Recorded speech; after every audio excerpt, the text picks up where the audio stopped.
Good evening, everyone. Welcome. We see a lot of people are joining us. We had an overwhelming response for this masterclass. More than 1,800 people registered for masterclass. So, as you all know, we do have a capacity of 500 on this webinar, but we are live broadcasting this webinar on YouTube as well. So, that link will go out to all registrants now. And so that everyone will be able to join. We will also take questions from people who are on YouTube.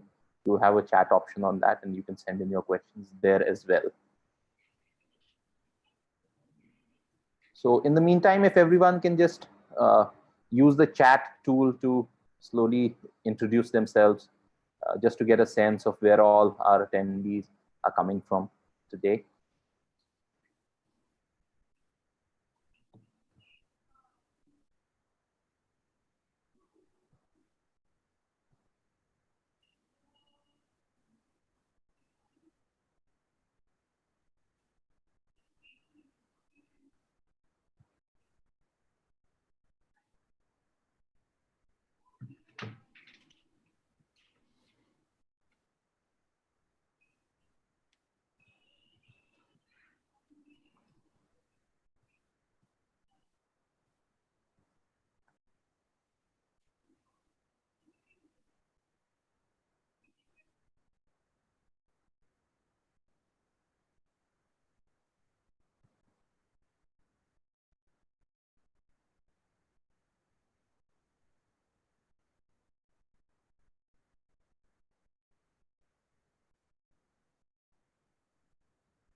So great. As we can see, we have a lot of participants from different stratas. We have people from the social sector.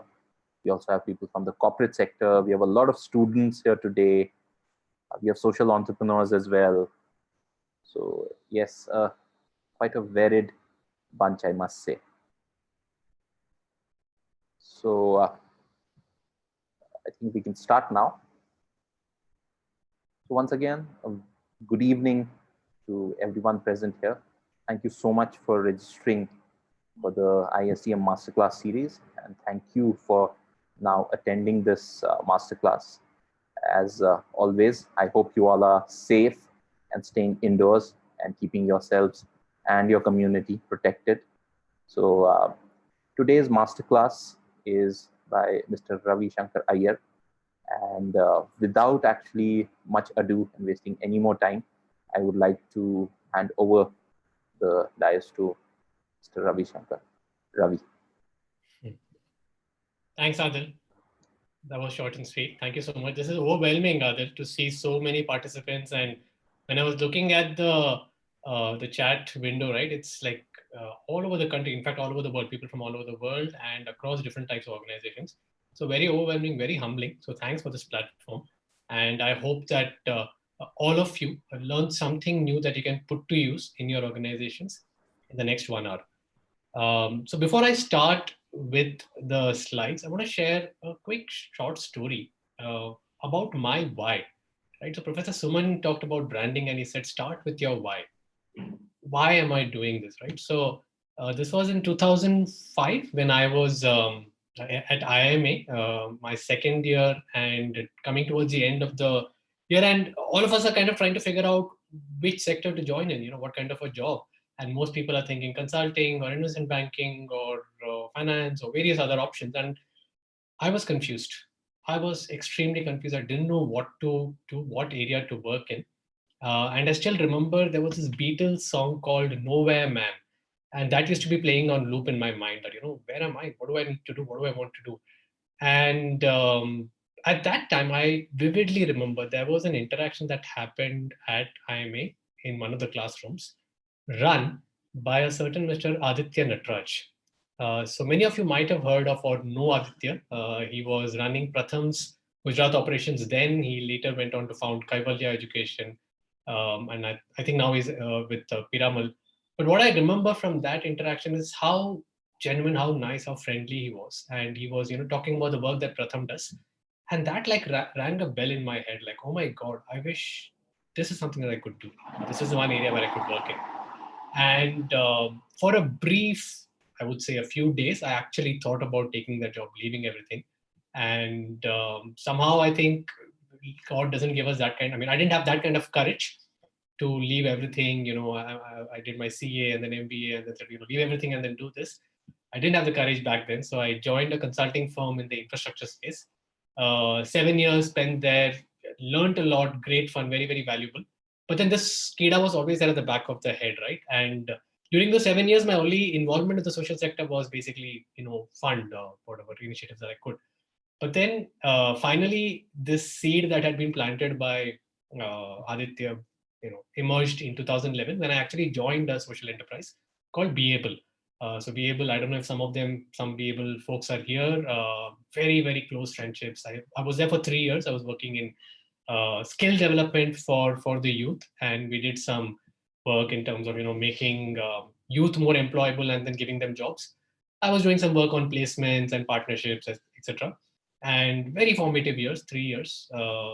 Made some friends for life. You're sensing a but that's coming. There is a but. The but is that I realized that while this was, I think great in terms of the work, but I was struggling personally from an ability point of view. I realized that to really succeed in the sector, you need two skill sets. If you want to scale, if you want to do things at scale, one skill set is to ability to work with government, and the second skill set is the comfort with operations, to manage a lot of operations, logistics, etc. Both of those were my weak points. That's something I realized. Now, I knew my weak points. I didn't really know my strong points yet. So I left Be Able at about 2014 and then tried my hand in a couple of things. I started a history storytelling startup. That didn't work out too well. But from there, I pivoted into saying storytelling as an area is something that I am fascinated with. And it doesn't matter if it's history or accounts or business. I'm interested in knowing how can people get better outcomes at work through the power of stories. And that's been my life since then. For the last 4.5 years, I've been working with organizations of all types in helping them become better through the power of storytelling. And so now, when I work with social organizations, this is something closer to my heart because now when I work, I'm working from a position of comfort, of ability, of, dare I say, expertise. Right. So I'm really happy now to be engaged with social organizations like CRY, like Leadership for Equity, and of course ISDM in helping people become, deliver better outcomes through the power of storytelling. So that's my story. That's the reason why I'm here. And thank you to ISDM for this opportunity. With that, let's begin. I'm going to share my screen. And I hope you can all see my screen here. In case there are any issues, please let me know. Right. So we're going to look at a very vast topic in a very short amount of time. So please bear with me. I'm going to cover this in 3 questions, right? One, what do I mean by the word storytelling? And it's got a different connotation than what most of you might be thinking of. 2, why is storytelling powerful in any sector, but especially in the social sector? 3, the how. How do you actually use some of these techniques to make something work for you in your work? Great, let's begin. So now, all of you are communicating all the time. You're trying to persuade your users, which are your beneficiaries, your donors or investors, your employees, and society at large. You're communicating all the time. But the challenge is when you communicate, there are barriers. People don't always get convinced by what you say. Most of the time, they don't actually. Why? Because of these barriers. And I kind of classify these barriers into these 4 buckets, right? And I'm a consultant, so I love classifying and structuring and bucketing, and it just helps me break down a problem better. So what are these 4 buckets? The first bucket that I feel where people falter when you're trying to explain them something is just plain confusion or lack of clarity. You might be explaining something very complex, and the audience or the other person is saying, I don't even know what you're saying. What does that slide mean again? That's confusion, lack of clarity. Sometimes you may not be having a lack of clarity, but a lack of engagement where people are saying, yeah, right, we have heard this. A lot of people make the same statement, make the same claim. Boring, not interested. Okay, so that's also a problem that you will have to tackle, especially given attention spans are not very high. The third barrier for me is, okay, what you're saying makes sense and I'm engaged, but I don't trust the idea. I don't think this idea will work. We have tried this before. In this organization, it does not work. So sometimes people have this, problem with some ideas. So that could be a barrier. The fourth is, okay, I get you, I'm engaged. I think the idea will work, but I don't trust you as a person. And this goes to a very core of thing, your trust, your ethos. Many times people don't say this out aloud, but it's probably there at the back of their mind. So these are 4 barriers, right, that are there when you're trying to persuade somebody. How do you beat those barriers? By ensuring that whatever is a problem is removed. So if you are having a problem of confusion, beat it with clarity. Clarity by having the right messages, the right narrative, the right visuals, and the right delivery. And so there are a bunch of tools around clarity. Disengagement, engage them, give them an engaging story structure, tell them human stories, use story tools. All of those that ensure that people who are otherwise disengaged and not paying attention will do so. Don't believe the idea? Use persuasion tools to make the idea more believable. Don't believe or trust you? Use your personal brand or ethos, your relationship to make your point more forceful. So a lot of areas that are there. The reason why I'm showing you all of this is to tell you that storytelling is a vast area, right? And this is not something new. This has been discovered 2,300 years back by a certain Greek rock star called Aristotle. And he kind of classified them as 3, saying there is logos, pathos, and ethos. Logos is your logic, the underlying facts, data, numbers, etc. Pathos is the emotional element. Ethos is your trust or credibility. All of these for me are storytelling tools. Now, why am I showing you all of this? Obviously, I'm not going to be covering all of this, but just to tell you that, this is a vast area. So we're calling this storytelling techniques, but don't think this is all storytelling techniques. It'll take an era. In my lifetime, I won't be able to study all storytelling techniques. But what I'm going to try and do in the next 50 minutes is try and give you a quick sense of some techniques that you can use. And I've used examples from the social sector so that it becomes relatable to you. Before we go into the techniques though, I want to take a quick quiz to understand the why. Why is storytelling powerful? So I'm going to give you guys a set of questions. Think of these as KBC style questions. So this is going to come to you as a poll. And the important thing is, do not go and search on Google. Do not take a book. Just answer what is the first thing that comes to mind. All right. So I'm going to request Adil to pull up the first question, which is this. So you've got these 4 options. Trigonometry. In trigonometry, what is the sine of an angle? Is it the adjacent side by the hypotenuse, the opposite by the hypotenuse by the opposite, or the adjacent by the opposite? I'm sorry for inflicting this torture and this traumatic memories on you guys, but I want an answer. Quick. Adil, once you have about 50, 60, 70% answers, we are good. We are slightly short of time, so I'm going to push ahead. Let's see how many people are able to answer this right. Please do not Google, do not search.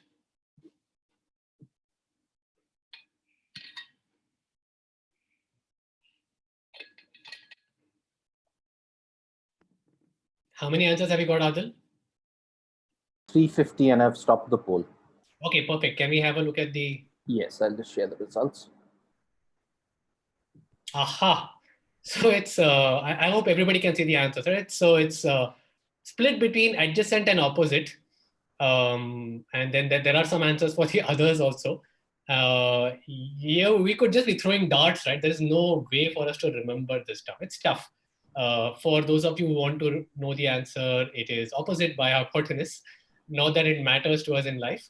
All right, maybe math was a tough problem for some of you guys. Let's move to a different subject, history. Okay, Adil, can we have poll number 2, please? Yes, sir. Question number 2. In which year did the second Battle of Panipat happen? Was it 1526? Was it 1571? Was it 1556 or 1632?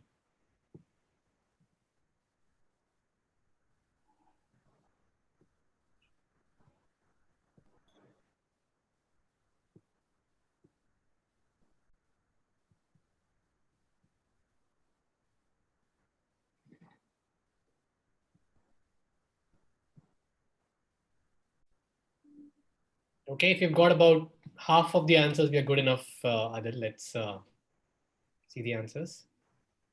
Our voters are getting quicker. Nice. They're probably like, क्या फर्क पड़ता है? कुछ तो लिख दो. Okay, let's see the answers.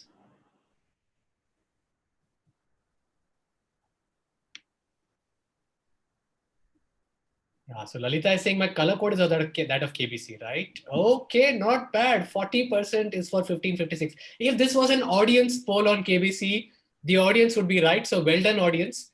I hope you are not using Google to cheat on the side. But 1556 is the answer, but you can see it's all over the place, right? You know, there's 12% for 1526, 31% for 1571.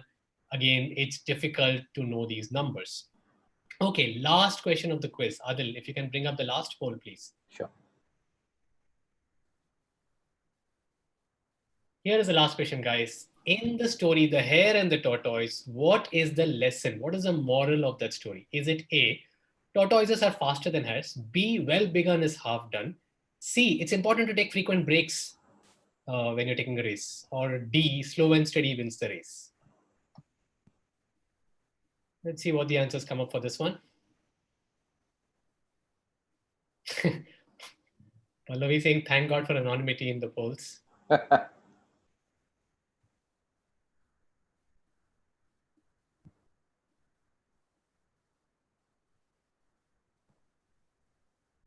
Okay, let's see the answers. Oh my God, 96% for one option, which is slow and steady wins the race. I really want to meet those people who think well begun is half done. It's important to take frequent breaks. Why not? Yeah, of course. All of these are important. But what is happening here? Why is it that 96% of the audience could remember a lesson from an obscure story that you may have heard once or twice in your life many, many years back? As against that, imagine how many hours, days we have practiced all those trigonometry sums. Why? The reason is that stories are memorable. If you can include stories in your pitch, in your conversation, in your presentation, you're having a much higher chance that the audience will remember it. We do not remember facts. We forget them like this, right? So that's the big power that stories have. Number one, which is they are memorable. There is another superpower that stories have. To talk about the second superpower, I'm going to talk about something that we are all facing when we talk to audiences, which is the problem of attention deficit. Generally, attention spans were low. And then you've got this problem of devices and apps and notifications, and we are constantly being bombarded. So they did a study by Microsoft in Canada on the average human attention span. Can you guys take a guess at it? And there's no poll. I just want you to write some of the numbers in the chat box. How many minutes do you think is the average human attention span? 5 minutes, 13 seconds, 40 minutes, 45, 20. Okay. Oh my God, I'm struggling to kind of take a stock, but most of the answers are in various minutes. But there are some of you who know the study, and so it's not going to be coming as a surprise to you that the answer is not in minutes. It was a trick question. The answer is seconds, 8 seconds as per that study. So clearly it was done in a certain context, but the point is attention spans are low and they are falling. So which means that you need to be careful. You can't expect your audience to be completely engaged whenever you're telling them something, right? Whenever you're giving them a presentation. But now let's say you have to make a presentation to an audience and forget about Zoom. Let's say it's a face-to-face presentation. how many minutes you think you can hold their attention? How long do you think you can hold your audience's attention? And please don't say 8 seconds. It's kind of difficult to book meeting rooms for 8 seconds long.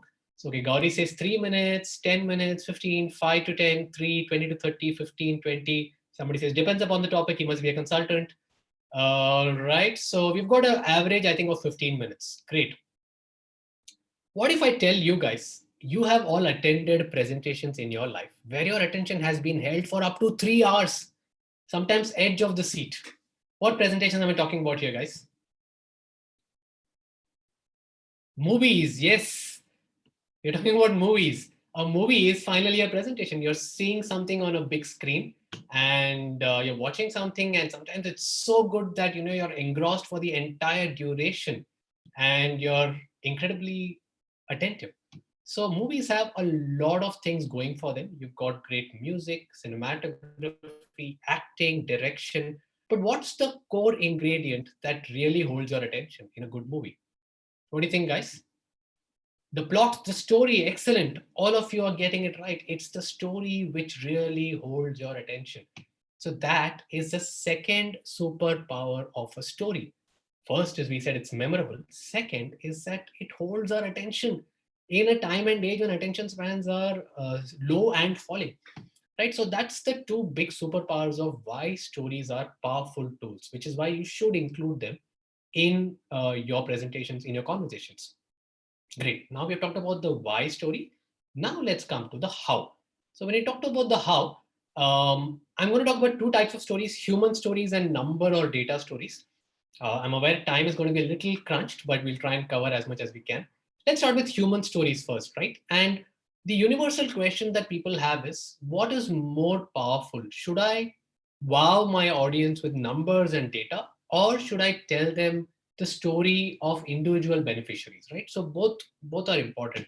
So the best answer to this was found in a study done by Carnegie Mellon University, and it is called as the Rokia study. It's one of the most famous studies in this space. Many of you may have heard of it.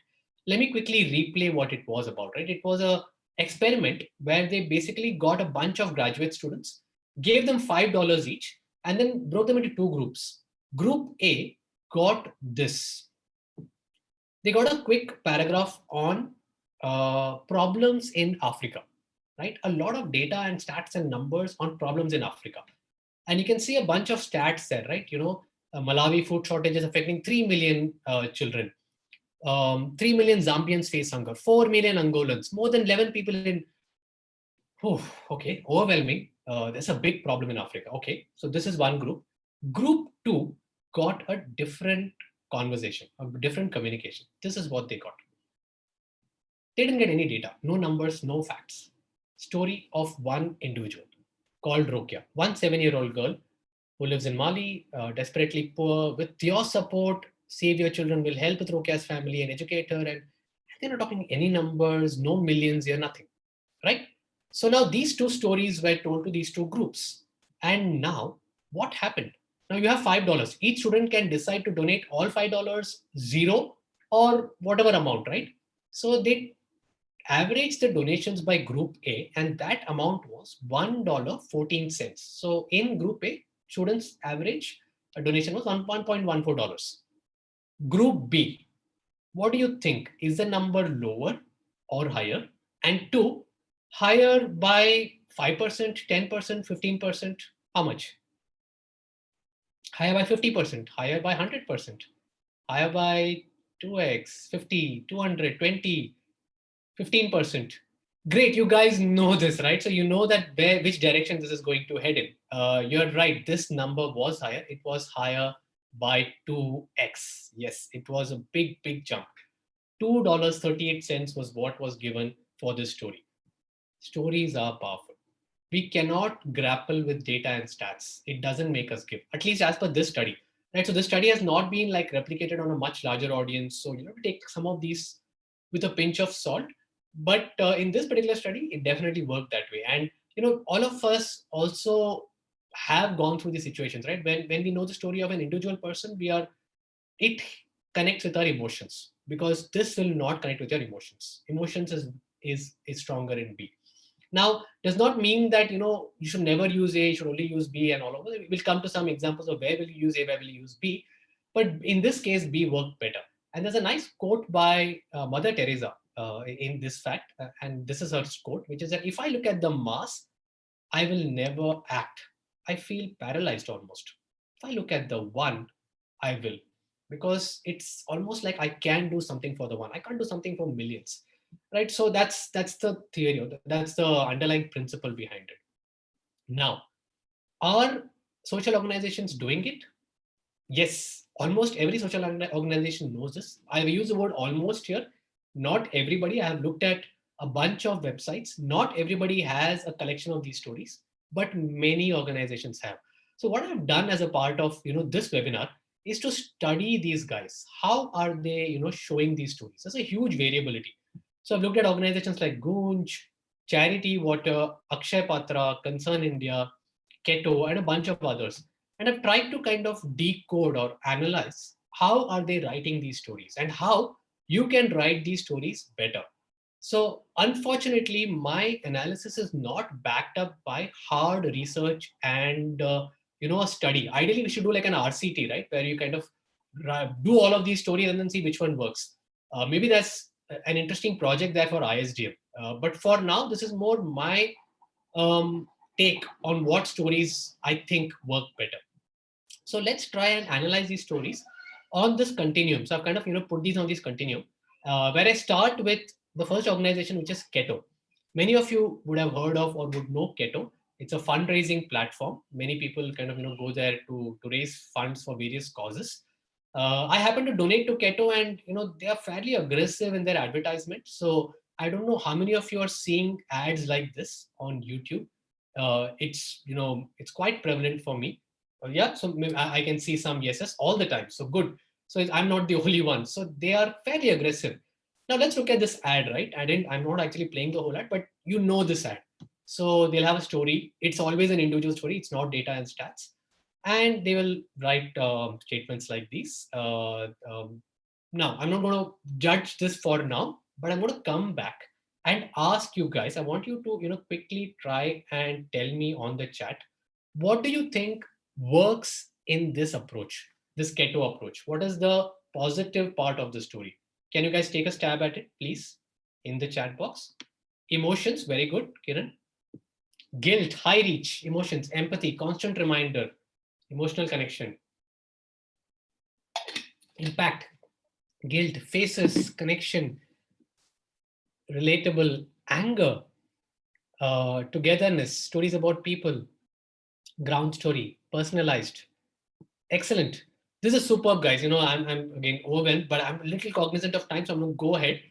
So for me, what works is, yes, you're right. These emotions are there. It evokes sympathy, which is something which is, I would say, it's a great thing. It also gives you immediacy or urgency. It tells you that, if you don't donate in the next, whatever, immediate short time, there is a repercussion. There is going to be a negative consequence. And that's something that definitely works. It also is very specific in the use of funds. You are not, donating to a fund where you don't know where it will go. You very clearly know it is going to go to that kid, Anusha. Great. Those are the things that work. What are the things, according to me, that don't work here? I think there is outcome uncertainty. I don't know whether this will actually help in solving the problem. The poor girl may not live even after I donate. So that's one uncertainty. The second is it appeals to guilt and pity, right? So now guilt and pity are powerful emotions. But I think that after a point, we become inured to them. If you're constantly saying the same thing as a barrage of the same messages, then after a point, it almost is like water off a duck's back. It doesn't move me anymore. So if you're going to be doing this strategy, then you need to be constantly using this for new and new and new donors, because after a point, the same donor will say, yeah, I can't do this. Right. So that's my take. I don't know. So that's one challenge. And then there's also this, sense of, oh my God, there's so many more people. This is too much. I can't do this. So those are things for me that did not work in the Keto story. But it does work in these situations where you have like an emergency requirement and it needs immediate funding. Yeah, and Kiran is saying, I don't feel good seeing this. I agree. So what are some feel good stories? So let's talk about a feel good story. So this I've looked at an organization called Concern India. And Concern India, I did not know about it, but I was told about from a collaborator. We'll talk about that. And let's see what is the story that they share. Right? So I'm going to go into their website and then we'll try and see what that story is. So let's look at the Concern India website. It's here. All right, so this is Concern India, right? So they have got a section called Success Stories. And the first story is about a woman called 25-year-old Lakshmi Devi, artisan in Sanwada village, Badmer, Rajasthan. Lives with her husband. This is the skill upgradation course that they have done. And I'm not going to talk about too much detail, but essentially, after the training, she has learned new ways of doing her craft, has better knowledge of designs. So there is a before and after, and then you kind of have a clear impact at the end. Earlier, she used to use 200 per day. Now it's 200 per month. Oh my God, crazy. And now it's 1800 per month. So, it's still low, but it's much better than what she used to earn. Right? So that's a different story. That's one story. Let's come back now. What do you think works in this instance, in the Concern India instance? Evokes hope, very good. Smiling faces makes me, it's a positive, you can clearly see the impact, very good. Showing actual change, it's a positive story. Great, excellent. There's a before after, that's very good. Right, so it's positive emotions as against the negative emotions of guilt and pity. And you get confidence of the outcome. You can clearly see the before and after. Right, so that's powerful. That's very good. Wonderful. What's missing? Um, what to me is missing in the story is at the end of the story, I still don't know who is Lakshmi Devi. I know she's 25-year-old, has a husband, has kids, is in Badmer, but who is she? Can you make Lakshmi Devi relatable to me? So that's the missing part for me. Right? So the lack of relatability. There's also a lack of struggle. It's almost like, there was a problem, Concern India came in, boom, done, over. Where is the struggle? There's no conflict that is shown here. And so I'm going to next talk about the higher level storytelling. And for me, in India, of the organizations that I've seen, probably the best one that I've seen is Akshay Patra in terms of the storytelling. And again, credit to Kanchan Hans, I think, from Cry, Kanchan Hans, who gave me these two as examples of good storytelling. She got it from some friends of us. So thank you guys for the referral. So Akshay Patra is, I think, powerful in its storytelling. So let's look at how they are doing it. They have got an interesting page called Stories of Children and Stories of Teachers. They have a lot of stories, guys. So they've got, this page is about 12 stories. There's 1, 2, 3. Next, there are 10 such pages. So 120 stories. That's a lot. Let's look at one such story, right? So the first story I'm going to talk to you about is of this girl called Shravani. So it's got my grandfather's dream. I want to become a teacher, is what she says. So let's look at this. So there's a bit of initial piece of saying, education is it's not filling of a pail, it's lighting of a fire. Let's understand Shravani, right? So she's a student of 9th standard in Telangana. She never showed much interest in co-curricular. Whenever that's free time, she'll be reading books. She has great interest in reading and increasing general knowledge. Okay, then it becomes interesting. It all started when she was a little child. She would always stand and scribble on the walls, teach her grandfather. As a child, she would teach her grandfather like he was her only student. She was very dedicated towards making him a good student. The funny part is, we're talking about funny parts in stories about children who are, recipients of Akshay Patra. She would reprimand him for not neatly writing in his books. He always wanted to see her grow up to be a school teacher. Isn't that so much nicer to read about? It is uh, clearly Shravani has challenges in her life, but they're not focusing on the challenges. They're talking about a positive take on this little girl who wants to grow up and become a teacher. And then, of course, it's not devoid of the talk of Akshay Patra. They then talk about saying that there's something else that she gives credit to. She gives credit to her teachers and to Akshay Patra because she's been eating the midday meals for the last 4 years. She likes it very much. It energizes her and keeps her mind very active. So clearly, there is a talk of Akshay Patra, which is great. I like this story. Why? I'm sorry, guys. I'm kind of rushing a little because we are a little short of time. And I'm sure you guys, it is a little long, Malvika, that is true, but you hear the beneficiary, right? I think it's got C, which has got positive emotions, outcome, confidence. It's got relatability because now I can see Shravani, and there are many such stories. In each story, they have an element of relatability. In Mahesh's story, he wants to be in the headlines, and they talk about what he wants to become, etc. Um, they induce what I call as this bittersweet emotion, and it's not just pity, it's pride. That don't pity these guys. They are not asking for your sympathy. They're asking for your help because they want to achieve something with their own hard work, right? So I call this sometimes as the Raju Hirani style, because Raju Hirani is a master at using some of these emotions. I'm going to take a small example from one of his movies. Some of you may have seen this movie called Lage Raho Munna Bhai. And in that, there is a scene where there's this old guy who is kind of given away by his son and asked to, enroll in a senior citizen home. It's called Second Innings House. So he goes in, he's completely, drooping shoulders, very dukhi life, and he's saying, my son left me, the blah, blah, blah, blah. And that's the pity and the guilt. And then immediately turn it with all of these other people in the house, and then saying that, hey, what is wrong with you? Forget about what happened in the past. Rejoice in this is your second innings, learn something new. And, one of these guys says, I want to marry in life. And so this guy's like, really? Can you do that? And this guy, makes a naughty comment. And this guy is completely laughing. Right. So immediately in that one scene, they change the mood from sympathy, pity, uh, almost tears to laughter. So Raju Hirani is a master. Uh, I'm not saying that you should try and become as good at that, but that is the power of positive emotions, even in a difficult context. So if you can try and do that, which is what kind of Akshay Patra is trying to do here, that's powerful. So that to me is on a higher plane.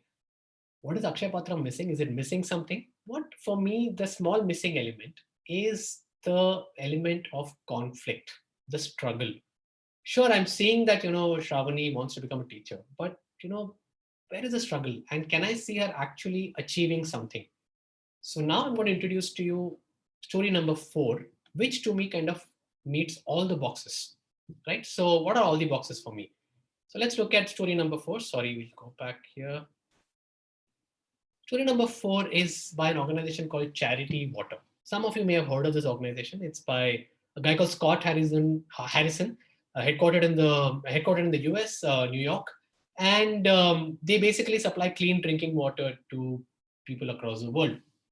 And they are very focused on storytelling. So they've got a bunch of stories on the website. Let's have a look at their website. Somebody calling them the gold standard of storytelling. That's a good description. So they've got this, page called Stories, where there are stories from all around the world. Each country has a set of stories, and I've kind of picked up one such story. It's of a story of a guy called Asharfi. So Asharfi is based in UP in India, and small minor things, guys. Just look at the cleanliness of this site, right? It's so simple and clean to read. So those are some things that I know I'm nitpicking here, but it's a little too overwhelming when I see this site with so many other clutter, right? So these are some things that if I wish we could work on some of these also. But okay, coming back. So this story is a bit long. I'm not going to read the whole story, but I'm going to just give you the gist and some elements that are interesting, right? So they do a lot of context setting before Charity Water even comes into the picture. And the context setting is, what was the problem that Ashar Filal, not Charity Water, Ashar Filal, he's the hero of the story, not you. Your beneficiary is the hero. What is the problem he's trying to solve? So he's in UP, poorest districts. His area is a dry one. But in 1981, his government decided to change that. In 10 years, thousands of wells were installed. Great. By the way, when they say wells, it's hand pumps. But later, the wells started failing, and the government responded by creating repair teams. So Ashraf, he remembers when he came across one of them for the first time, and there's a dialogue from him. It's not, writing, but his actual dialogue, verbatim. I was curious. I started following the mechanics. I tagged along. What I observed, I quite liked. He was just 16 years old. So they are showing how curious he was. Then he went home and he made the tools. They're showing how resourceful he was. He practiced on his own time, repaired his own hand pump. Then he called a government official and said, "Can you come see what I've done?" The official was shocked when he saw clean water gushing and offered him a job. Before long, however, he got restless working for the government. So basically now they're showing that, he was wanting to help, but he was bored with, the slow pace of work with the government. He wanted to go faster, be more efficient. So he started his own business. So basically it's a journey of his life. And finally they say he was constantly busy doing this, had a steady income stream, but he knew it was not good enough. If he wanted to grow, he needed venture capital. And early last year he got it. So basically, finally they nailed down the problem for Asharfi, which is money to expand his business. Right. So let me go back now and talk about what was working here. What worked here for me was all of these elements plus clear conflict and resolution. Stories are nothing without conflict and resolution. Ultimately, a story is about you telling how somebody has solved a problem or is going to solve a problem. Problem is conflict, solution is resolution. So you need to have both of them as a key part of your storytelling. Some of you are saying audio is not clear. Is it okay now, guys? Yes. Okay, great. I'm going to go ahead. Wonderful. So some of you are also saying that, these are short stories, simple paragraphs, all of those elements are definitely there. So writing a good story, a lot of skills go into it, but these are some of the critical elements that you can look at. What doesn't work here? Very little, guys. This is a good story. I'm nitpicking. All I'm going to talk about is, maybe a little bit of personal impression of the storyteller could have come in, maybe some humor, but otherwise this is great. So what I'm going to do now is to take the charity water story and break it down into 7 key questions. So I'm going to give you like a toolkit or a framework that you can use when you are writing your story. What are these 7 questions? Start with who. Who is the person, the protagonist, your beneficiary? Is it a student? Is it a teacher? Is it a farmer? Is it a dog? I don't know. So it could be anybody who is your beneficiary, right? So introduce the protagonist with characteristics. Now, those characteristics need to be vivid. I need to see them. Relatable. I can connect with that person, and relevant. I could tell you, for example, Asharfi Lal is married with 5 kids. That's not really relevant. It's more relevant to say he is curious, restless, and enterprising. Those characteristics tell me, hey, if I actually give money to help him, it'll actually be used. Right? So those are the powerful characteristics that you should tell, but in the form of showing through incidents. Don't tell me he's curious. Show me an incident where he displayed curiosity. Don't tell me that a kid is mischievous. Narrate an incident where you can see that he's mischievous. This is incredibly important. Stories need to be visual. You can't just tell, you need to show. And that's the who. Connected with the who is the when and where. This is hygiene. You need to know where the story is happening, when is it happening. It's happening in rural UP, 1980s to the present day. So both of these, the who and the when and the where, for me are the context in which the story is happening. Great. Then we come to the what goal. What is the problem the hero is trying to solve? Um, in this case, it's scaling up his water pump repair business. That's the key problem he's trying to solve. That is a conflict. And when trying to solve the conflict, there will be problems, there will be obstacles. Why is this goal not attainable? What are the key obstacles? In this case, he doesn't have money. He probably also needs training in higher order skills. He needs some tools. Those are the obstacles. How will he overcome them? In overcoming these obstacles, you need to kind of show what will 3 actors do. Who are the 3 actors? The hero, which is your beneficiary, you as an organization, and the donor. So in this case, what are the 3 people doing? The hero is bringing his enterprise, his curiosity, his willingness to work hard. All of that is important, because I as a donor also need to see that, yeah, I should not be spending money and this guy doesn't do anything. He has to show the willingness to actually meet me halfway, put his own fight. So that's the heroes, what they're bringing in. Charity Water in this case, of course, is bringing their advanced skill sets, tools, etc., training, and the donor is bringing in money. So this part of the story is, how will I counter the challenges that I will face when I'm trying to solve my problem? Good. Last part is the impact. Okay, all of this happened. How did it end? What was the impact it had on the hero and on the other stakeholders? And what's the call to action? What do we want to do at the end of it? So that's how you can end your story. right? So these are 7 questions that you can kind of keep more as a checklist, guys. Don't think of these questions as saying that, no, oh my God, now I got a recipe, now I can write any story. No, this is more like a quick checklist.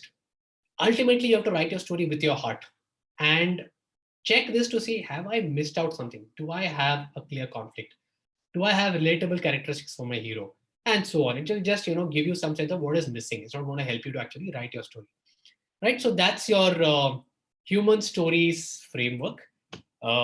We've already quite late, guys. I'm going to take a quick 5 minutes to cover the next part, which is numbers. How do you show numbers? Some of you are saying the audio is gone. Okay. No, okay, we can see it. Yeah, Ajay, thanks about a disclaimer. I'm a chartered accountant. I never leave disclaimers. Please, I always give disclaimers. So in numbers, I'm going to talk to you about 2 techniques when you are sharing numbers, right? So let's go back to this story, right? How did we end this? Charity Water repaired 1134 hand pumps. They spent $64,000 doing that program. $64,000, 1134 hand pumps repaired. Somebody will, if you go and tell this to somebody, they will do the math and then say, yeah, 44,500 rupees on every hand pump. That's too expensive. Why did he spend so much? You could have shaved some money on the cost of training. Why did he need to have such expensive trainers? All of that. When you give a number to a donor or to anybody, you need to frame it appropriately. Framing matters a lot in storytelling, right? So don't just tell, yeah, we spent $64,000. People will say, that's too much. How did Charity Water frame this? Let's look at their story. Here's what they say. We invested $64,000 in our mechanics team, blah, blah, blah. Then they say to build 1134 new wells. They repaired wells, they didn't build. If you wanted to build so many wells at an average cost of $5,000 would have been $5.6 million. What did they do there? They didn't tell you 64,000 is high or low.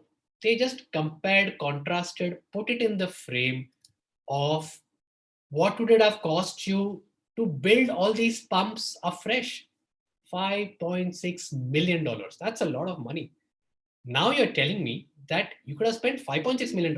Instead, we just spent $64,000, 1%, and just repaired all of these. Imagine the amount of money that we have saved. Powerful, right? Framing is powerful in storytelling. You need to look for what I call as the right norm, the right comparison to make your number stand out. This is one way to do that. Another interesting way to do the comparison is to look at the benefit. Can some of you try and tell me how will you compare the $64,000 with the benefit of that money? Who is benefiting from it, and how can you monetize that? Lives reached, Surabhi. That's right. So a number of people will drink the water, Jigyasa. Excellent. So we've got 1134 hand pumps. We don't know exactly how many people per hand pump. We can take a quick, sense check. Let's say 100 people per hand pump. 100 into 1134, that's 113,000. So what you're telling me is 113,000 people now have access to clean drinking water. That is a cost of just 56 cents per person. 40 bucks. That's nothing, right? Suddenly with that number, the 64,000 becomes, affordable. So think of comparisons, think of framing. Never contrast with cost, contrast with benefit or value. Never say, this is what I spent on this. I could have spent lower if I'd gone for this. No, this is what I spent. This is the value that is generated for my user. When you compare cost with value, then cost will always be low. If it is, by the way, higher, then you need to relook at your cost, but compare cost with value. Right, so that's my number 1 tip to you. Number 2 tip to you on numbers. Even sometimes comparisons are not, good enough. So let me take an example of one of the best storytellers. So this was a situation where the Apple MacBook had been released. The Apple MacBook is one of, at the time of release, was one of the thinnest laptops ever made. And how thin? It was just 60.68 inches, thick or thin, 1.7 centimeters. Okay, fine. And then some people will say, okay, you can compare it with other laptops and say, okay, Acer is similar, Asus is higher.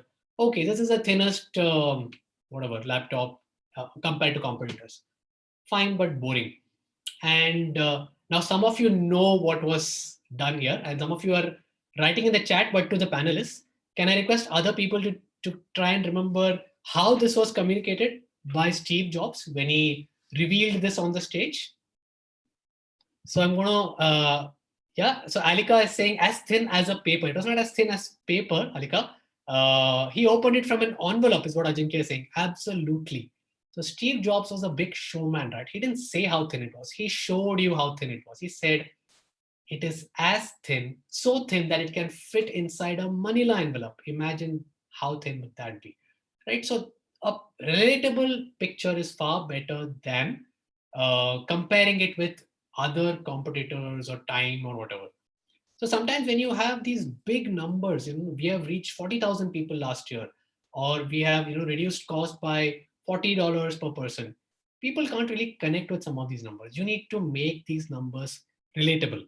So let's try and make one such number relatable. I've got this example from Akshay Patra again. I love their storytelling. So this is from their annual report. And what they tell is that they cover or they reach 1.8 million kids on a daily basis through all their kitchens.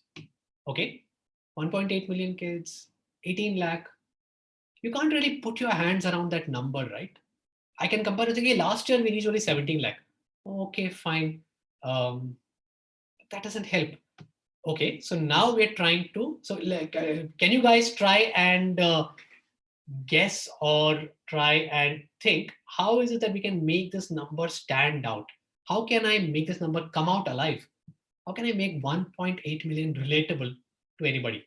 So Jigyasa is saying, I fed a village, 1/5 of population of a state, picture of a village. So one village will not have 1.8 million compared to a country. Yeah, country is great example. 90% of the population in trouble. A pie chart, Salil, no, not a pie chart. Learning outcomes, not really, Monica. 1 in every 3, great. So, so there are various ways to do it, right?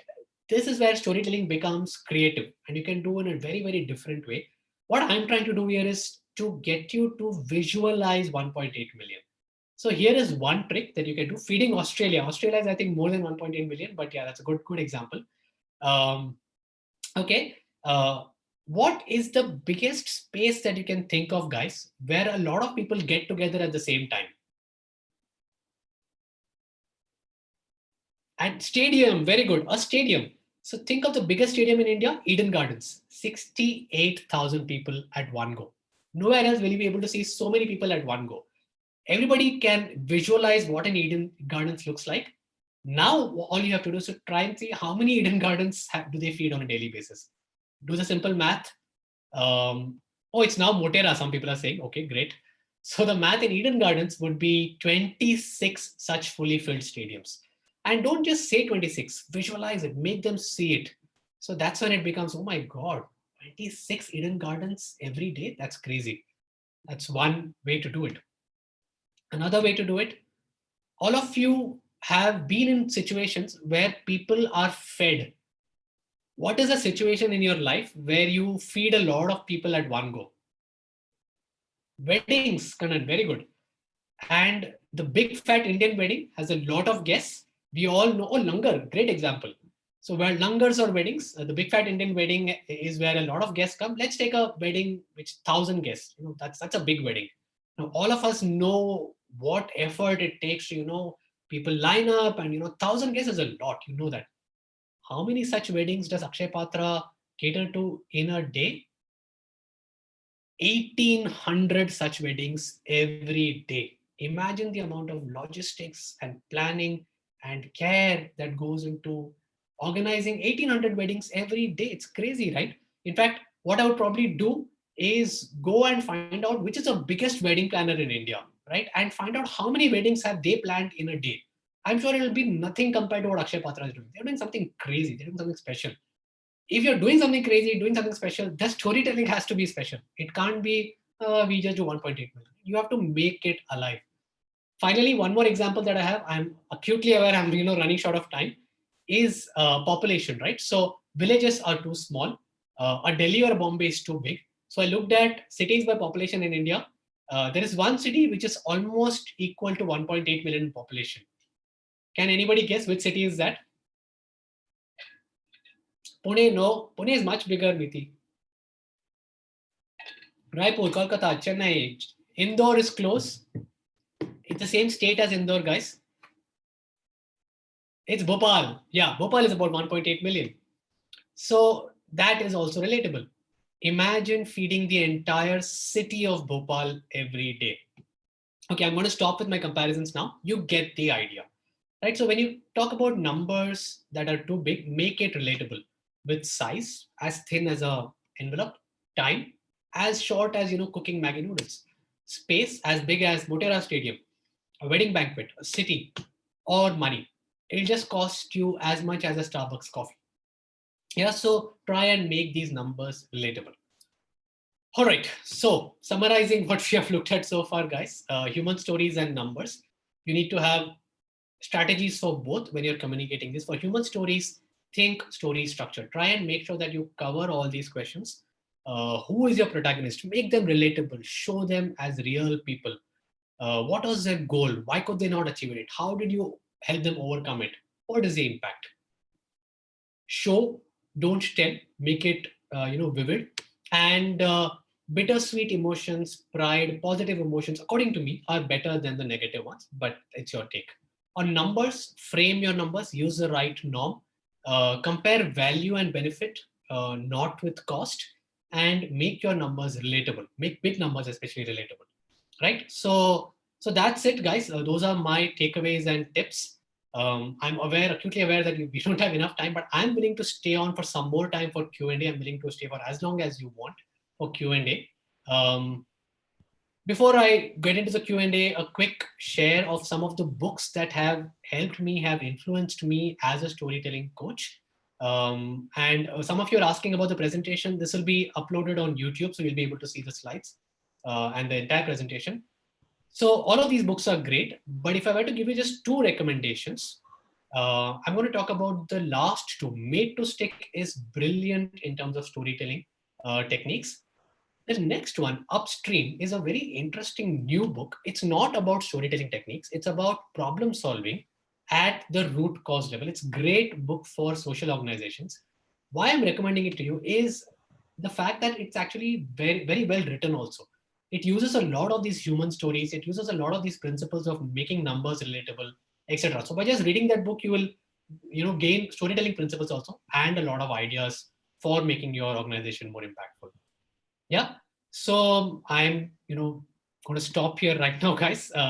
Let's have some questions and fire them away. And yeah, I'm going to, some of you are asking my email ID. I will share that on the chat so that you have that.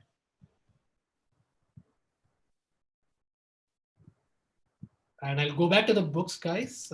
Please ask any questions to Adil. Sure. People, please use the Q&A tab that you see on the carousel. Use that tab to ask your questions. Ravi is able to see that tab as well. Yeah, and I've got my email ID and numbers here. Sorry. Okay. I'm going to look at some of these questions.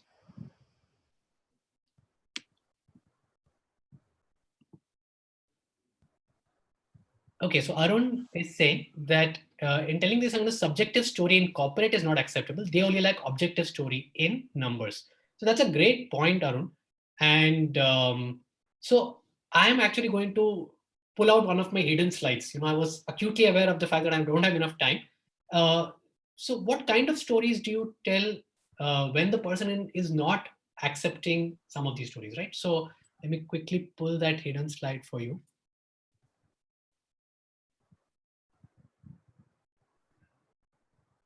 So do you do stories or numbers, right? So both of these are important. And there's a very nice study that was done later by the same Carnegie Mellon guys. What they realized is if you do both in the same, you tell a story and you also put in a lot of the numbers, in that small study, it is a small study, pinch of salt, caveats, disclaimers, everything, donations came down. I was shocked by that. I thought both will work better, but both apparently don't work. So the recommendation was you need to become bilingual. to talk in Hindi. आपको हिंदी भी आनी चाहिए, अंग्रेजी भी आनी चाहिए. You need to be able to talk numbers to the people who like numbers. You need to be able to talk stories to the people who love stories. Does that make your job easier? Sorry, no. But who said this was an easy job, right? So it's tough. But you need to kind of know that, where stories will work and use stories, where numbers will work, use that. All right, let me try and pick up some more questions. A lot of questions coming. Are there some questions that I missed? There's some questions that have come in the Q&A tab, Ravi. That's better. Yeah. I'm not able to access that for some reason. Is there a way I can access that, Adil? I'm just forwarding you the questions. Okay.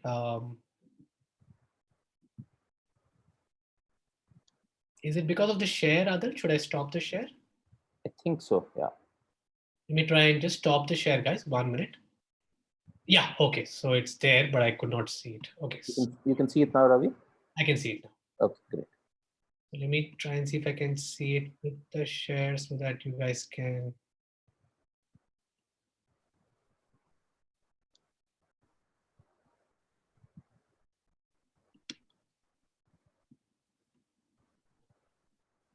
Okay, not possible, guys. Sorry. All right, so let me stop the share. Okay, this is.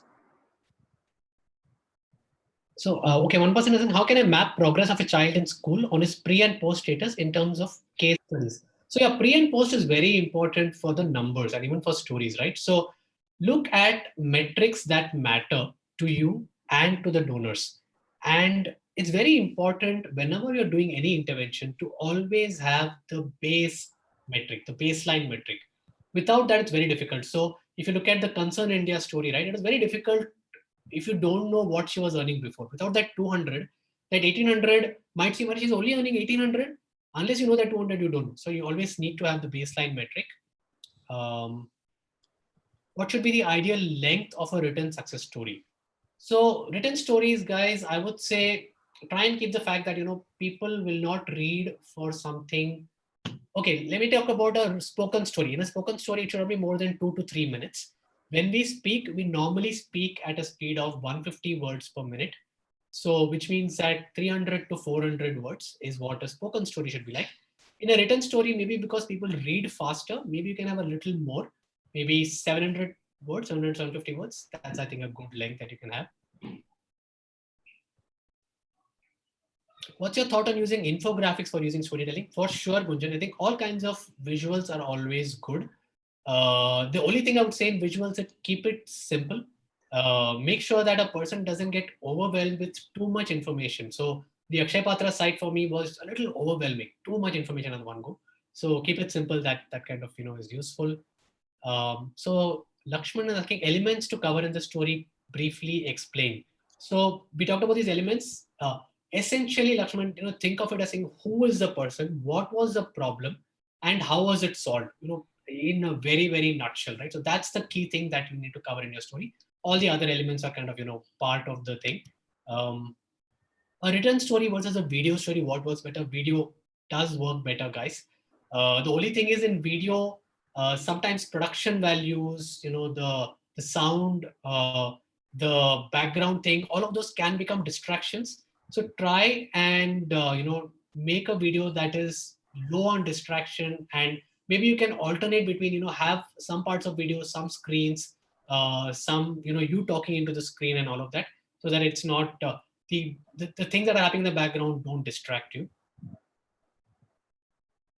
How do you tell social problems to a kid? Ashwin, great question. Stories. There are a bunch of interesting stories that people write about. I'm going to recommend a set of books by a person called Ashwin Nayak, Dr. Ashwin Nayak. Look him up. He's written a bunch of stories of real social change makers, and these stories are for children. So you can read them, these stories. What are basic math skills that one would need to add on to the story? I didn't understand that, Angela. I don't know if you can make that clearer. How do you practice to make a story sharper? That's a good question. So practicing is super critical, especially if you have a situation where you're going to be presenting to a lot of people. Please rehearse. Do not assume that you meet a person and magically the words will come and you know what to say. The more high stakes the event is, the more your preparation should be. So for today's event, for example, I'd made the presentation, I wrote down what I'm going to say. I actually told it aloud to myself like a couple of times, and I was fumbling. I was making a lot of mistakes, but that is good because all those mistakes were something that hopefully you didn't see. Of course, even then mistakes will get made, but practice. How do you bring about the pathos in a story? Rima, talk about emotions, right? So talk about the emotions and, again, talk about emotions in a aw shucks or a bittersweet way. What are some of the quirky, interesting, funny things that some of your beneficiaries are doing? What are some of the things that make you feel proud? Imagine despite having all these issues, this child, this farmer, this person is still putting so much fight, and those are the stories, those are the elements that will evoke the right emotions in your audience. Okay. Okay, guys. So Supriya has an interesting question. We work on child sexual abuse. Very difficult and challenging to use stories. That is one of the toughest areas for me, and I don't even think I can you know begin to tell you how to make that better. I saw this TED talk by this lady called Sunita, I think Prajwal. It's tough. Honestly, I don't have an answer to that. I think you just have to maybe try and tone it down a bit because it is such a disturbing subject, right? So I don't know. I'll try and if I come across something, then I'll share it. Let's look at some of those questions. What are the different patterns of story so you can avoid repetition? That's a great question, Harish. So story patterns are something that you will see by just studying different types of stories. I would say at the core, every story basically has the same broad arc of saying, there is a hero in a certain context, there is a problem that they, face. They try and solve the problem. They succeed or don't succeed. That's basically the overarching, pattern to every story. But there is this interesting work by this guy called Kurt Vonnegut. That's Vonnegut, and he has studied stories across fiction, and he's, I think, identified multiple patterns. And you'll see, there is a Cinderella pattern, there is a Icarus pattern. It's all a little bit theory in storytelling. I don't think you need to worry too much about those. I would say go with your gut. Just read a lot of good stories, and you will kind of be able to watch and observe these patterns on your own. Smita asks, what if you get interrupted in the middle of your story? Hopefully, if you're telling a good story, you won't get interrupted, but be prepared to answer questions. And if you have prepared and practiced well, you should be able to pick up from where you left, right? So you should be able to tell that better. What else? Wasn't there a follow up to the Carnegie Mellon in that? Yeah. So the follow up that I read, Lakshmi, to the Carnegie Mellon study was that if you do story plus data both together, then it is not as effective. But I would love to see more studies. Unfortunately, I could not find more, and that's why I'm placing this right in ISDM's lab. So I think this is a great research subject. I'm aware of some people who I think were doing it in TIS, but I think this is something that we should try and understand what kind of stories work in the social space. Sometimes you need to keep things confidential about a beneficiary. How can you still convey it? Absolutely. When you tell a story, there is no requirement to reveal, right? So you can keep the name confidential, the place, everything. But I think you can still retain enough elements to ensure that the story is still powerful and evocative and conveys the point that you're trying to do. Well, what would be the best strategy to share the stories with government officials? Sneha, that is one of the toughest questions that I think probably have been asked. I think ultimately you have to realize that the person in front of you is a government official, but is also a person, right? So you can't tell a person that you've met on day one a brilliant story that you have just concocted, right? So with government officials, I think the ethos part of your story, that you have to first get to know the person, get to know what kind of a person is he. Is he a numbers person? Is he a emotion person? And build the ethos with that person. And this is not just for government, it's for any client, right? and try and understand that person. Once you get that wavelength, that ethos, then you will know that with this person, this kind of a story will work. With this person, this kind of story will not work. Right. So I think that's what I would kind of say. Don't kind of reveal everything in the first meeting. Try to get to know them, and then have all of these in your pocket. Have number stories, have data stories, have people stories, and then figure out, your gut will tell you which one will work for a particular person in a particular context. What is the time to be taken for a particular person to form? I didn't get that question.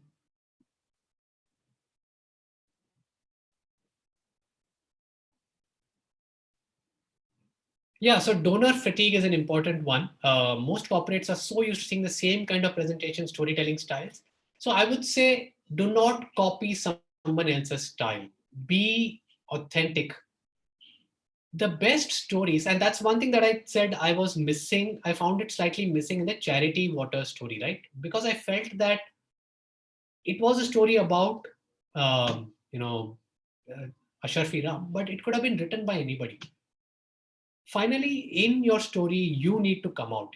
How is your interaction with the beneficiary changing you as a person? So it has to be kind of sound authentic and genuine. And if you try and do that, then it should not be a templated story. And which is why, I'm giving you a template, but I'm also telling you, don't make the template a crutch.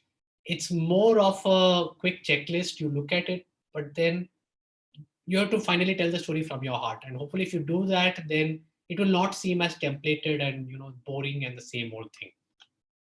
Great.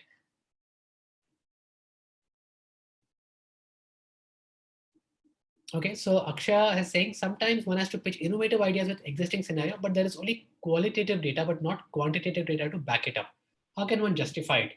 So qualitative is important, and what you can tell your audience is that this is our hypothesis. Basically all we are doing as social workers is to test various hypotheses. That's what Dr. Abhijit did with the whole RCT approach, right? You test out a certain hypothesis. You tell your donor that we don't have data now, but this is our hypothesis, and this is how we're going to be gathering data. Here is our baseline, and we'll keep you updated as the data keeps coming in, right? So if you promise someone that this seems promising, but we're going to keep sharing the data with you, hopefully they will go along with you for the ride. Especially if you can share with them stories of how some of your hypotheses have come positive in the past, have come right in the past. Okay.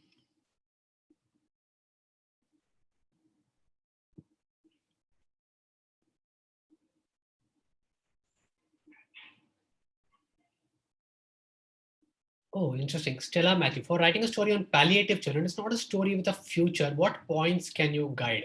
So when you have stories which are very grim and probably don't have a positive ending, in the sense of palliative care is not going to be a happy story. Look for moments. Don't look for, like, at the end of 5 years, where will this child be? Maybe you're talking about a visit by a person, right? And every day for that child is a boring thing and nothing happening. Suddenly somebody comes, and on that day, describe the moment in all its visual splendor as to how that day was magically different for that child because of that person's visit, or something new that he saw, or a visit to a zoo, or whatever, right? That moment is a win. And those moments are also something that you're trying to create, right? So don't doesn't have to be something big that oh, this child became magically cured and this person made a lot of money. Just that positive moment of fear can also be something that you talk about.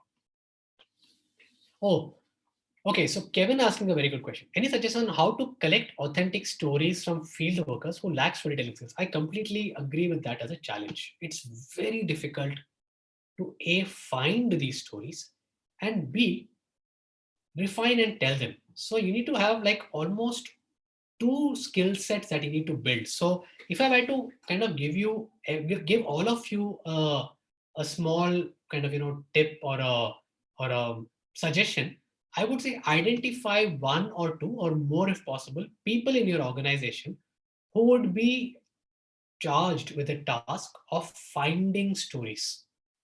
How do you find stories? Through interviews, through calls. You basically keep asking your field workers, tell me the story of people who have benefited. Give me that number. Let me talk to them. Tell me why they have benefited. You need to ask a lot of these stories. Imagine the amount of effort that has gone by the reporter of Charity Water to find Asharfi Lal's story. He went to 1981, guys. That is the amount of digging that he did. So you need to have people in your organization who are these, storytellers, and try and identify those who are naturally more adept at it, at interviewing, at writing, and who also like telling these stories. And this is a muscle that every organization needs to build. And I'm happy to help some of you with kind of building that muscle. Of course, I won't be able to do it individually, but you can try and do more such sessions. But this is a very critical muscle that you need to build, a skill set that you need to build with more people. So the skill set is to identify, find these stories, and then once you find and identify them, then use some of these filters to kind of refine them, and then tell them on your website, on your video blogs, wherever. Good, great question, Kevin. Okay, Meeta is asking if an organization has multiple stories, is it okay for all stories to follow the same pattern? So that's what, be wary of templates and patterns. Do not treat this as a case study filling exercise. Many corporates have this case study exercise. I need you to fill STAR, situation, task, action, result. Don't make this as an exercise like that. Keep that as a skeleton or a checklist, but write it down. And hopefully, with each story, you'll realize that, there will be some elements, your voice, your tone will be the same, but the story is different. All right. Okay, guys, these questions are kind of never ending. I'm going to take a few more and then we'll probably, how long can we go, Adil? Sorry, we can take 3 more questions, Ravi? 3 more questions? Yeah. Kirtana is asking, how do we get to know our audience? In your example, the government official, whether he's a numbers or a stories person. So the difficult part about that is, Sankirtana, you will do it by making mistakes. If you tell a lot of subjective stories to a numbers person, he will make you stop. So the next time you'll try and tell the numbers. So it's trial and error basically, right? So you keep trying different ways. With experience, you will start becoming better at taking a guess earlier. That's the only thing. But otherwise, the best thing I would say is be prepared with both. So that if you're meeting somebody for the first time, if one approach is not working, you have the other approach ready. Okay.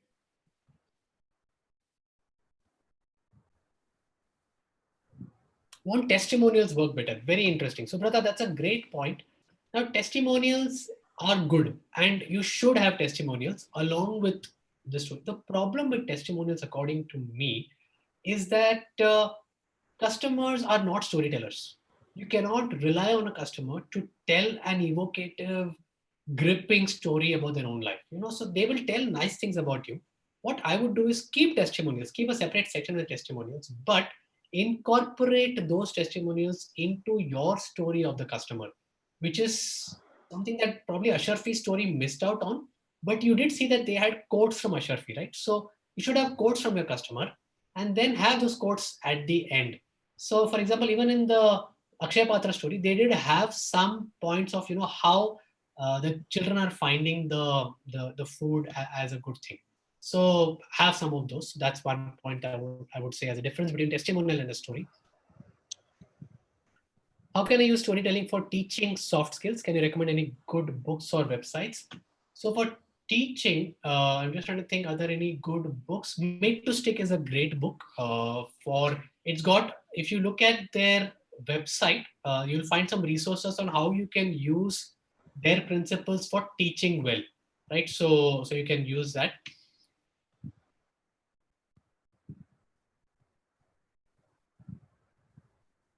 Any suggestions for building storytelling skills, courses, etc.? Hiral, I'm working on a course right now, so watch my LinkedIn space. If I once I finish the course, it's going to take some time though. I'll let you know. In the meanwhile, you can follow me on LinkedIn. I keep sharing tips. The books that I shared, those are powerful. You can use those. I'm going to do the last one.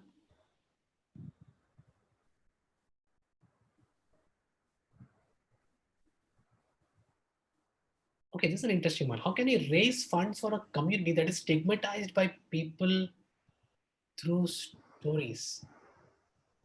Interesting.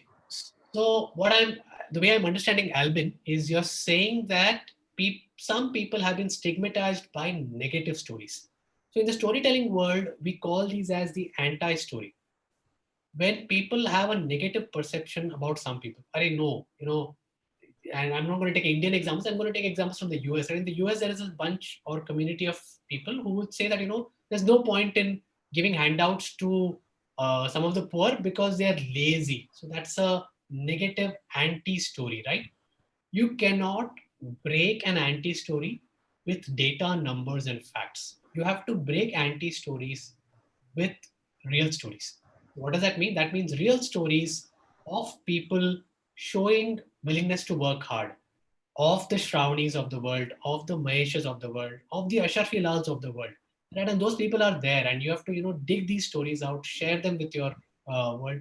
You cannot convert everybody, but slowly it's like erosion. Every story will slowly change, hopefully, the mind of your audience. You keep trying as much as you can. Right. I'm sorry, guys. I think I'm going to stop here. I'm loving all of these questions. It's great. Your enthusiasm to learn about this. We will try and pick this up maybe later in a different conversation. But for now, can we call it a wrap, Adil? Yes, I'd really like to thank you, Ravi, for Thank having such an engaging session. I think it was really thought provoking and we could relate to it because these are things we see around us each day. And then when you see the nuts and bolts behind it, it's really empowering and it's almost a revelation. So, thank you everyone for joining in. Thank you for your questions. I'm sure we were not able to answer all the questions, but feel free to engage with us post the webinar by means of email, and we would ensure that your questions are answered. So once again, I would like to request everyone to please stay safe, stay at home, and do follow us and do keep an eye out for more interesting masterclasses in the coming weeks. Thank you very much, everyone, and good night. Thank you, everyone.